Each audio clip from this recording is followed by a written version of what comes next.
CIA's secret tunnel, under Berlin. In 1956, Soviet soldiers stormed into a hidden underground chamber beneath East Berlin and discovered something impossible. A tunnel stretching nearly 500 meters into Soviet territory, filled with recording equipment, listening to their most sensitive communications. The operation had been running for almost a year. This wasn't just any espionage operation. This was one of the most ambitious and expensive intelligence projects of the entire Cold War. American and British intelligence had literally dug under the Iron Curtain to tap directly into Soviet military phone lines. For 11 months, they recorded thousands of conversations between Soviet commanders, learning secrets that shaped Western strategy for years. But here's the twist that still haunts intelligence historians today. The Soviets knew about the tunnel from the very beginning. They knew before the first shovel of dirt was moved. They let it operate anyway. And the reason why reveals something fascinating about how espionage actually works and how intelligence agencies think. This is the story of Operation Gold, the Berlin Tunnel. How American and British intelligence pulled off an engineering marvel to spy on the Soviet military. How they processed mountains of intelligence that changed the Cold War. And how a Soviet mole inside British intelligence betrayed the entire operation before it even started. Yet Moscow still let it continue. By the end of this, you'll understand how intelligence agencies sometimes value deception over security. How one operation can be both a stunning success and a complete failure at the same time. And how the most important secrets aren't always the ones you're looking for. Let's go back to Berlin in the early 1950s, because to understand why this tunnel mattered, you need to understand what Berlin was. After World War II ended in 1945, Germany was divided. The Soviet Union controlled the eastern part. America, Britain, and France controlled the western part. Berlin, the capital, sat deep inside Soviet-controlled East Germany. But Berlin itself was also divided. East Berlin belonged to the Soviets. West Berlin belonged to the Western Allies. This created a strange situation. West Berlin was an island of Western democracy surrounded by communist territory, a city where you could literally walk from one political system to another just by crossing the street. For intelligence services, Berlin was gold. Both sides were desperate to know what the other was planning. Spies operated openly. Everyone was watching everyone. The city became the espionage capital of the Cold War. By the early 1950s, the CIA and British intelligence were looking for new ways to gather information about Soviet military activities. Traditional spying was difficult. The Soviets had tight security. Recruiting sources was dangerous. Agents got caught. Someone had an idea. What if instead of recruiting spies, they could listen directly to Soviet communications? If they could tap Soviet phone lines, they could hear conversations between military commanders, raw, unfiltered intelligence. The problem was access. Soviet communication cables in East Berlin were obviously in Soviet-controlled territory. You couldn't just walk up and attach listening devices unless you went underground. CIA officers discovered that major Soviet communication cables ran through a specific area in East Berlin near the border with West Berlin.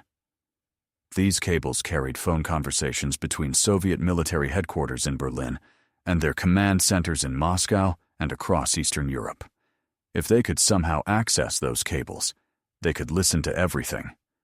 But the cables were underground, protected, in enemy territory. The plan that emerged was audacious. They would dig a tunnel from West Berlin into East Berlin, nearly 500 meters long, deep enough to avoid detection, sophisticated enough to house recording equipment, and secret enough that thousands of construction workers and intelligence officers could work on it without the Soviets finding out. The operation was codenamed Gold by the Americans. The British called it Stopwatch. It would become one of the most expensive and complex espionage operations of the decade. Planning began in 1953. The first challenge was location. They needed to start the tunnel somewhere in West Berlin, where construction wouldn't look suspicious. They chose a radar station near the border. American military personnel were already stationed there, so additional activity wouldn't draw attention. The second challenge was engineering. The tunnel had to be deep enough to avoid Soviet detection equipment. It had to be ventilated so workers could breathe. It had to be stable enough not to collapse, and it had to be quiet. Any noise during construction might alert Soviet guards patrolling above ground. American engineers designed a tunnel that would go down about 6 meters, then extend horizontally for nearly 500 meters, then angle upward to reach the cables. They brought in mining equipment, designed a system to remove dirt without creating suspicious piles, built soundproofed chambers to muffle noise. Construction began in September 1954. A team of Army engineers and CIA technicians started digging. They worked in shifts, around the clock. The tunnel advanced slowly, a few meters per day. They used steel plates to reinforce walls, installed lights and ventilation, built a rail system to move dirt and equipment. It took nearly 6 months just to dig the tunnel, 6 months of careful, quiet work, hoping every day that the Soviets wouldn't discover what was happening beneath their feet. By February 1955, the tunnel reached the target area. Now came the most dangerous part. They had to dig up through Soviet soil, locate the communication cables, and install tapping equipment.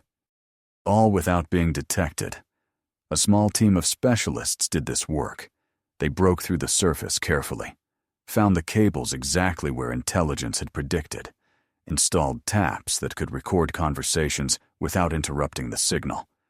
The Soviets using the phones wouldn't notice any difference. On May 11, 1955, the taps went live.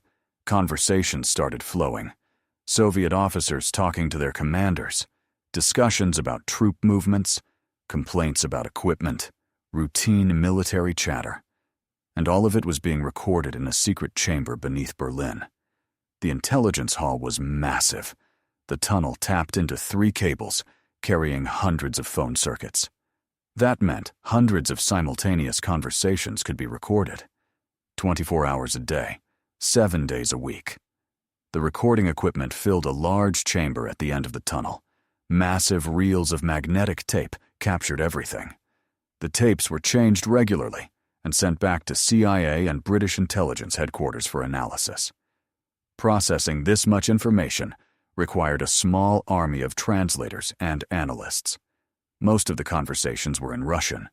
Intelligence agencies hired Russian speakers to transcribe and translate thousands of hours of recordings. What they found was remarkable. Not earth-shattering secrets, but something arguably more valuable. Day-to-day details about how the Soviet military actually operated. Orders of battle, equipment problems, personality conflicts between commanders, logistical challenges. This kind of information is what intelligence analysts call the ground truth. Not propaganda, not what the Soviets wanted the West to believe, but actual conversations between military personnel about real problems and real situations. The intelligence helped Western analysts understand Soviet military capabilities more accurately, understand command structures, identify which officers were competent and which weren't.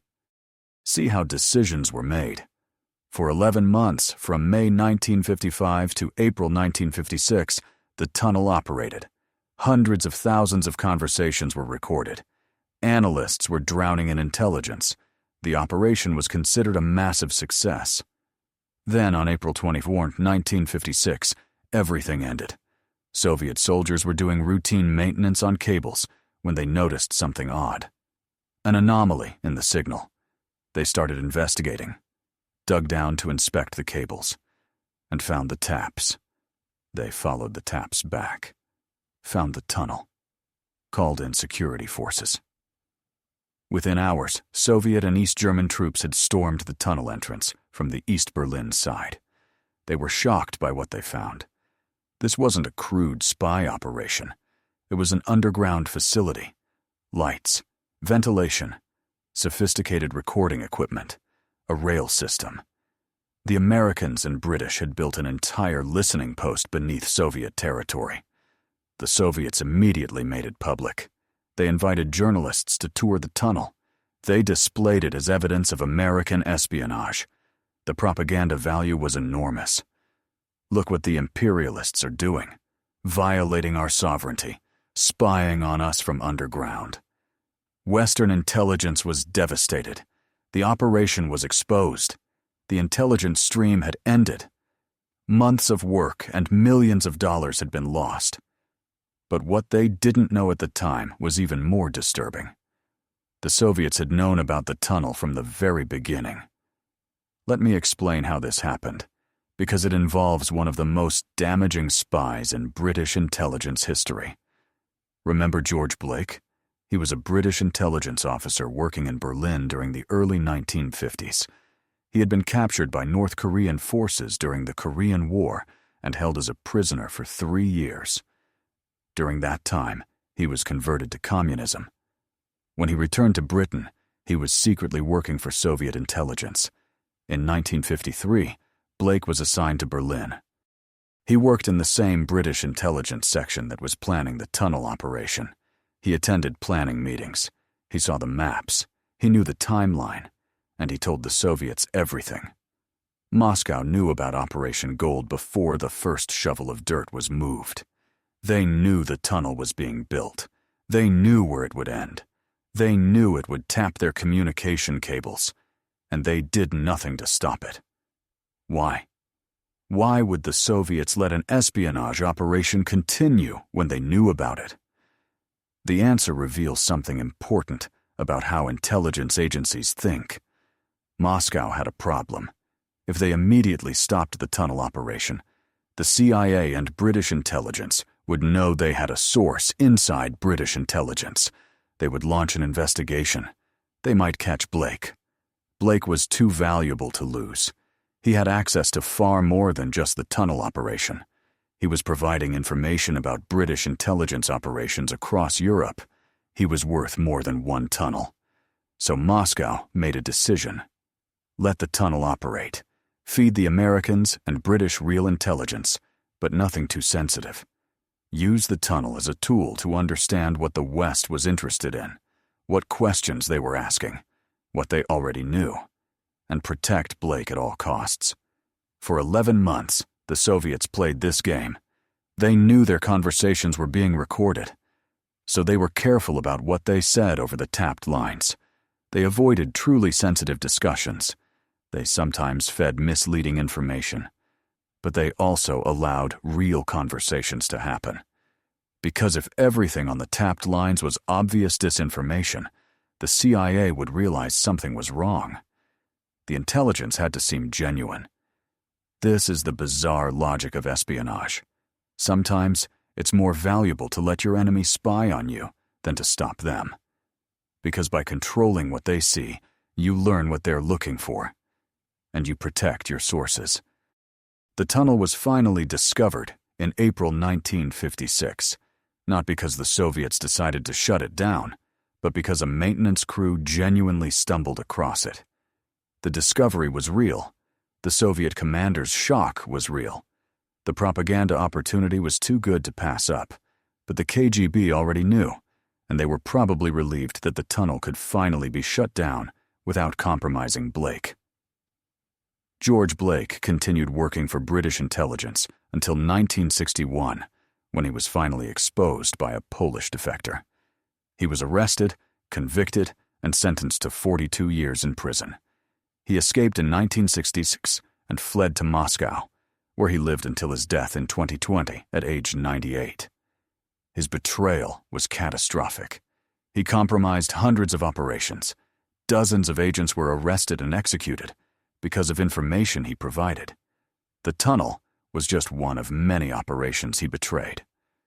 So was the Berlin Tunnel a success or a failure? That's the question intelligence historians still debate. On one hand, the tunnel provided enormous amounts of intelligence. The recordings helped Western analysts understand Soviet military operations in detail. The information was used for years to inform policy and military planning.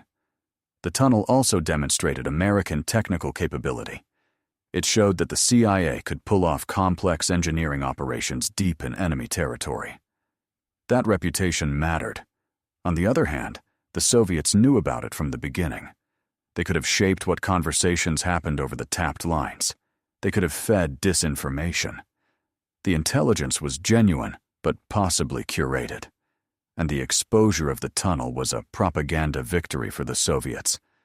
They could point to it as evidence of American aggression and espionage. The truth is probably somewhere in the middle. The tunnel provided real value, even though it was compromised, because the Soviets couldn't completely control every conversation. Real information leaked through, and the CIA learned valuable lessons about Soviet military communications that helped with future operations. But the operation's biggest impact might have been what it revealed about the spy versus spy game of the Cold War, that both sides were constantly maneuvering. That intelligence wasn't just about gathering information, but about deception and counterintelligence. The Berlin Tunnel showed that even when you think you're winning, your opponent might be 3 steps ahead. That the most successful operations might be the ones that are secretly controlled by the enemy. That in the shadow war of espionage, victory and defeat aren't always clear. Today, a small section of the tunnel has been preserved as a museum in Berlin. You can visit the spot where American engineers dug under the Iron Curtain. See the equipment they used. Understand the scale of what they attempted. The tunnel stands as a monument to the ingenuity and paranoia of the Cold War era, to the enormous resources both sides dedicated to gathering intelligence, to the risks people took in the name of national security. It also stands as a reminder that in espionage, nothing is ever quite what it seems. That the most important story often isn't the one being told publicly. The decades can pass before we learn the full truth about secret operations. The Berlin Tunnel was simultaneously one of the most successful and most compromised intelligence operations of the Cold War. It gathered valuable intelligence and scored propaganda points. It was betrayed before it started, but still produced useful results. That contradiction captures something essential about Cold War espionage. In a world of mirrors and shadows, success and failure weren't opposites. They were often the same thing, viewed from different angles. Subscribe to explore more secret Cold War operations.